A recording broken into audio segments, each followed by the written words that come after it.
എൻ്റെ ഫ്രണ്ട്സൊക്കെ എന്നെ കളിയാക്കി ചോദിക്കും, ഈ രാപകലെ കൃഷി ചെയ്തിട്ട് എന്ത് കിട്ടാനാ? 250 രൂപ ഉണ്ടെങ്കിൽ ഒരാഴ്ചയ്ക്കുള്ള പച്ചക്കറി മാർക്കറ്റിൽ നിന്ന് കിട്ടില്ലേ, എന്തിനാ അങ്ങനെ അധ്വാനിക്കണേ എന്ന് ചോദിക്കാറുണ്ട്. ഇത് കണ്ടില്ലേ, ഒരു മുറം നിറച്ച് പച്ചക്കറി. ഇത് 2-3 വീട്ടിലേക്ക് ആവശ്യമായ പച്ചക്കറി ഉണ്ട്. നമ്മുടെ വീട്ടാവശ്യം കഴിഞ്ഞിട്ട് ബാക്കി വരുന്നതെല്ലാം തൂക്കം നോക്കി പാക്ക് ചെയ്ത് പോകുമ്പോൾ തന്നെ എൻ്റെ ബാഗിൽ വെച്ചിട്ട് ഞാൻ കൊണ്ടുപോകും. ഇപ്പോൾ സ്ഥിരമായി പോകുന്ന ബസ്സിൽ നമുക്ക് ധാരാളം പരിചയക്കാരുണ്ട്. അപ്പോൾ അവർ എൻ്റെ കയ്യിലൊരു ബാഗ് കണ്ടാൽ തന്നെ അവർക്കറിയാം അത് അവർക്കുള്ളതാണെന്നറിയാം.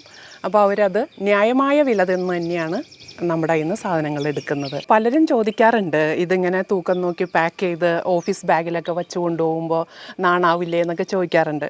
പക്ഷേ എന്നെ സംബന്ധിച്ച് ഇതൊരു അഭിമാനമാണ്. കാരണം നമ്മുടെ അധ്വാനമാണ് അത്, നമുക്കത് ഇൻകമായി മാറുമ്പോൾ സത്യത്തിൽ അത് വലിയൊരു സന്തോഷം തന്നെയാണത്.